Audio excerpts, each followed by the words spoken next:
All these red stuff tells me how the grade 11s are failing.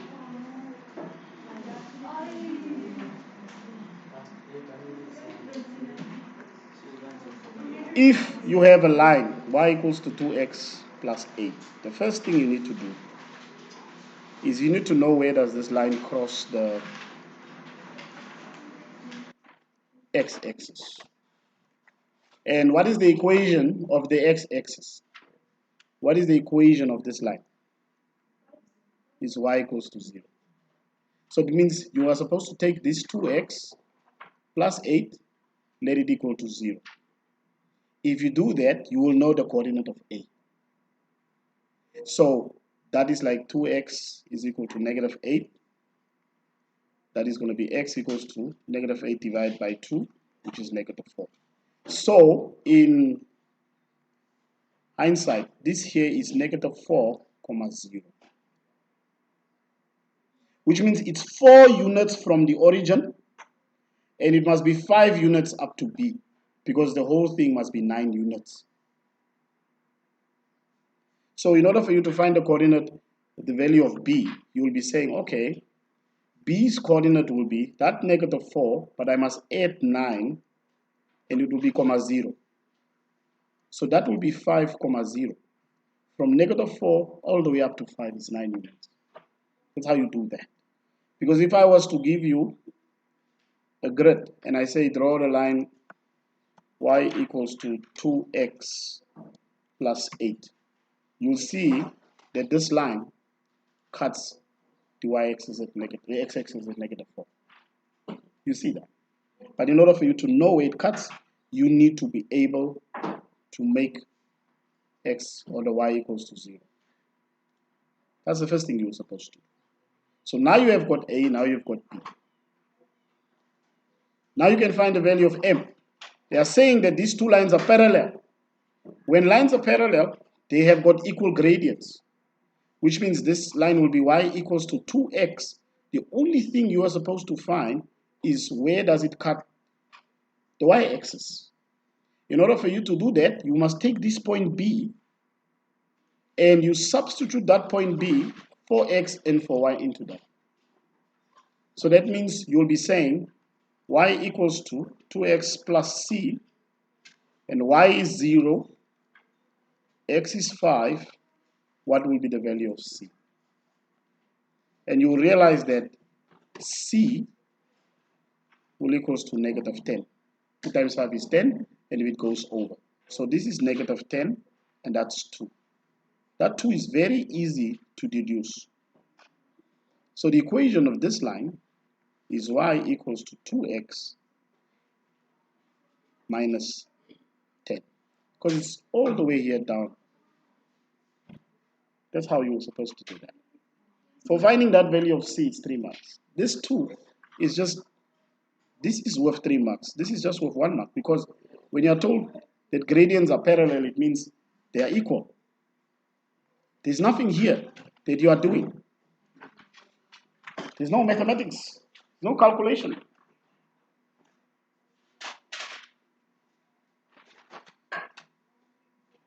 The next one, the curve intersect the line. So the first thing you need to do is you take these two things and you let them equal to each other, which means you'll end up probably with a quadratic equation. So you get minus x squared plus 7x minus 6 is equal to 9 minus x. So I took this part and that part, I let it equal to each other because they both equal to 1. So you need to write everything in the form ax squared plus bx plus c equals to 0, which means you will have to move that plus, that minus x becomes a plus x. You have to move that 9 that is on the other side of the equal sign, it becomes a minus 9. And everything should equal to 0. So at the end of the day, you are left with x minus x squared plus 8x minus 15. When we are working with quadratic equations, we do not want the coefficient of the leading term to be a negative. So we get rid of that negative by dividing or multiplying throughout by -1. That means if you divide by -1, this becomes positive, this becomes negative, this becomes positive. And this equation should definitely be able to factorize. You don't have to use a quadratic equation formula. So you can as well open your brackets. And this is a positive, so we're looking for two negative numbers. The numbers is -5, -3. That means x minus 3 equals to 0, where x will equals to 3. X minus 5 equals to 0, where x equals to 5. So you've got a 3 here, you've got a 5 here. Now you just need to find the y values. And to find the y values, it's best that you substitute in this equation here, the linear one, because it's just easy if you use that equation to find the y value. So in this case, you'll be saying y equals to 9 minus 3, which is 6. Here you will say y equals to 9 minus 5, which is 4. So you have got 3,6 here and 5,4. And this is what I was looking for, as far as that is concerned. I think this question was also in your textbook. Now that you know the distance of A, or the coordinates of A and B, you can actually calculate the distance. So the distance of AB is calculated by taking the two x values, subtracting them and squaring them, taking the two y values. I started with B, so I'm going to go with 4 minus 6, and then you square. You can find it just the way it is in a calculator.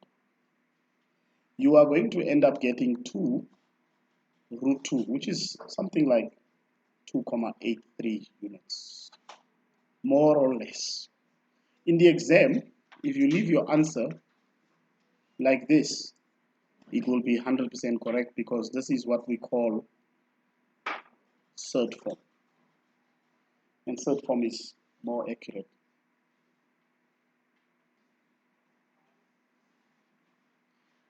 Now I told you to must show the midpoints of A and B is equal to that.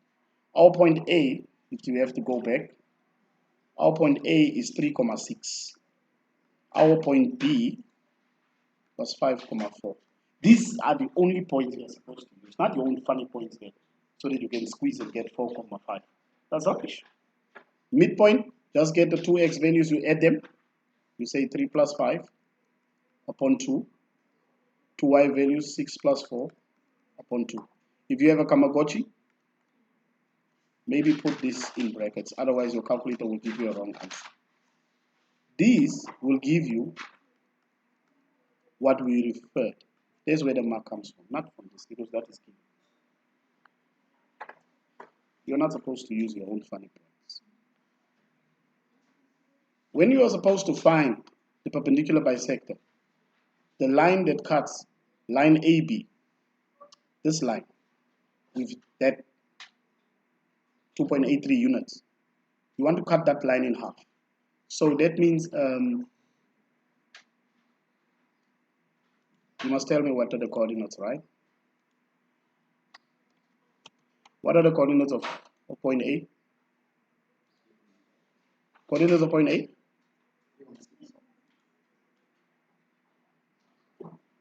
And point B? So it's 3,6. That will be A. And B is what? 5,4. So what we are saying is this line here, AB, we are looking for the mid, not mid. We are looking for a line that cuts it in half. And not only is that line cutting in half, it also cuts it at 90-degree angle. Okay? So you first have to find what is the gradient of line AB. And that is very easy to find the gradient of line AB. So you find the gradient by saying delta y, delta x. The gradient will be 1. So if you go back, and you calculate the gradient of line AB, you take the y values, you subtract them from each other. That is 6 minus 4. Some people are actually confusing the two. Then you take the x values and you subtract them from each other. Because I started with a, that's why I'm going to start with 3 minus 5. When you do this, you get 2 on top, and here you get negative 2. So the gradient of line AB is negative 1. The gradient of the perpendicular bisector, the line that makes 90 degrees, will be positive 1. The reason is, when you multiply the gradient of line AB with the gradient of its perpendicular bisector, your answer should be negative 1. So if 1 is already negative 1, then this other one should be 1 in order to give you the same answer. So the line we're looking for will be 1x. Now the only thing we need to find is the value of c. So how do you find the value of c? Now you are going to substitute the midpoint. Because the midpoint, this one here, you substitute for x and for y in order for you to calculate the value of c. That means 5 equals to 1 times 4 plus c. That's just 4. And this will give you c equals to 1. So the equation I was looking for was y equals to 1x plus 1. You don't even need to write that 1 in front of that x. That's the equation now.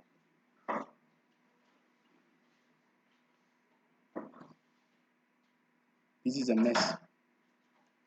First, write these fractions as improper fractions.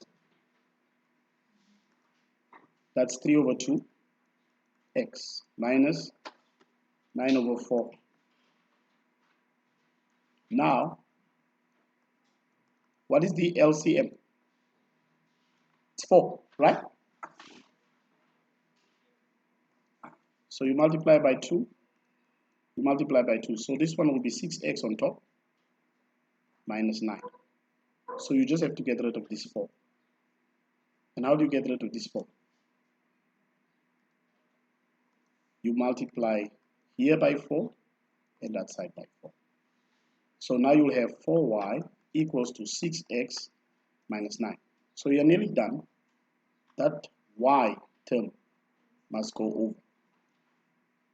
So it will be 6x minus 4y minus 9 equals to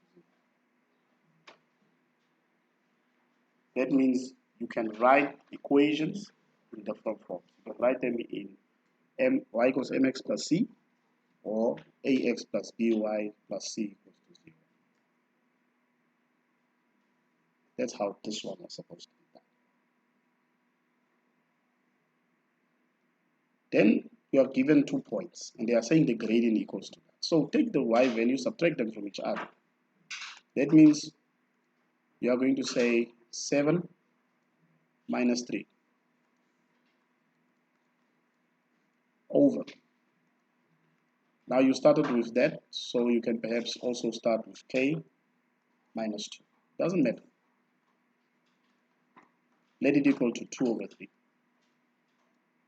Now you cross multiply, because you are looking for the value of k. So when you cross multiply, you get 2 k minus 2. That already there is 4. Are you with me? On top, 7 minus 3 is 4. So that's 4 times 3. That is where this 4 is coming from. So cross multiply. From here you can quickly calculate it. You can say 2. It's totally up to you how you want to solve this. You can say 2k minus 4 equals to 12. 2k equals to 12 plus 4. And that is 16. And half of 16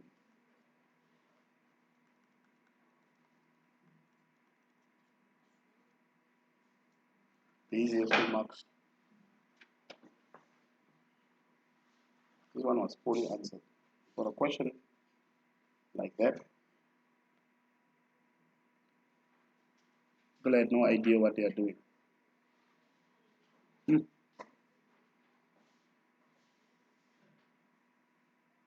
The points are there. First, they're asking you to find the length of PS. What is point P?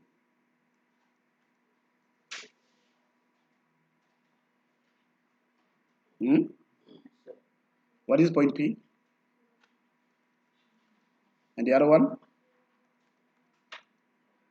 So if you have to calculate the distance, you take the two x values, you take the two y values, all of this, 4, 3. I think this is 5 units.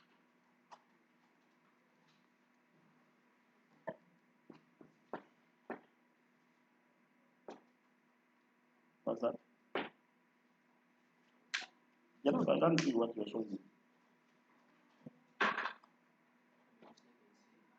Yeah, I can see it there, but when you put it on the dotted line, it means something else. It means 1 1/4 plus 2, which is 3 1/4.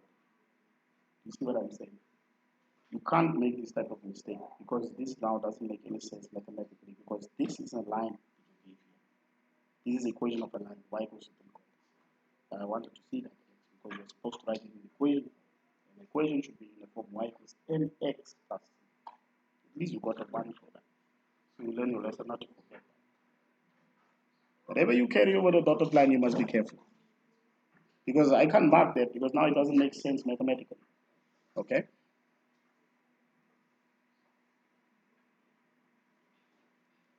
The gradient of PQ, we know that P is 0,2.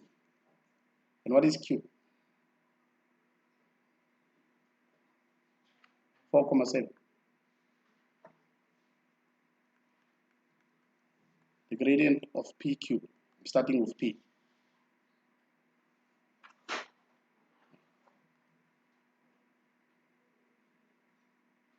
So that's going to be 2 minus 7 over 0 minus 0 minus 4. 2 minus 7 is what? And 0 minus 4. So the gradient of that line is that. Whether you give it like that or as a decimal, 1,125 or mixed number, don't mind. So the equation of the line will be y equals to 5 over 4x plus c. It now means you can substitute either point P or Q here. You are going to get the same value for C. Doesn't matter. So if I substitute point P, y is equal to 2 and x is equal to 0. 0 times anything, C will be 2. So my equation is y equals to 2.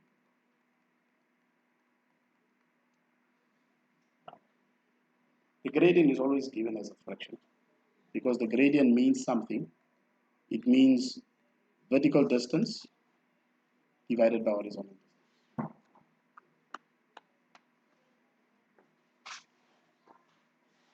We didn't get that.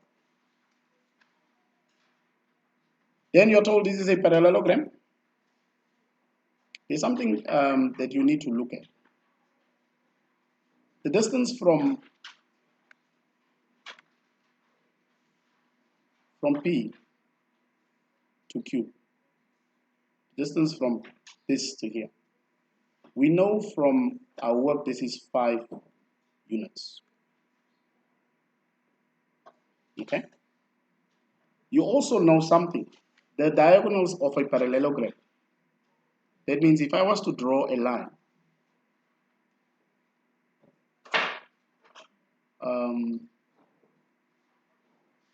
from here, anywhere in that direction, okay, I could be out. and I draw a line from here to there. These we'll call the diagonals, right? The diagonals of a parallelogram, they cut each other in half. You get my point?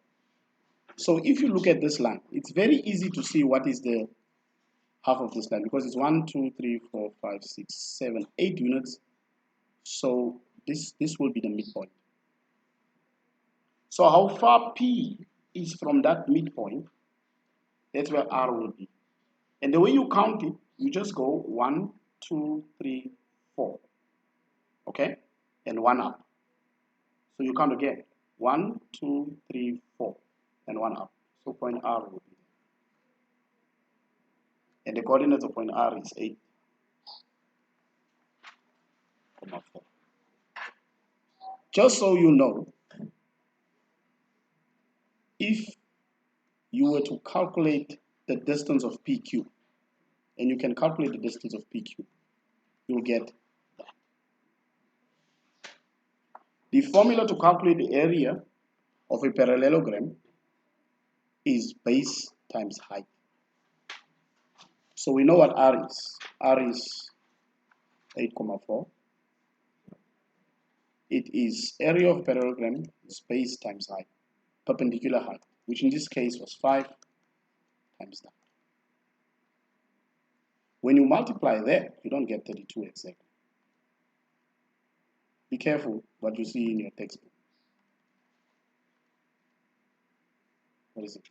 Root 41. It's about 32.015.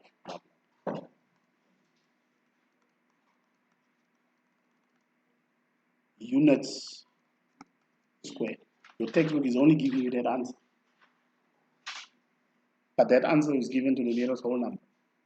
You are supposed to give your answer in mathematics to 3 significant figures for an answer that is not to the nearest, or that is not exact. Because you are multiplying 5 by an irrational number. So your answer will be irrational. That means you are rounding. If you write 32 here, you were supposed to say to the nearest whole number. But now you went to do your funny things. That's rubbish. And there's no number for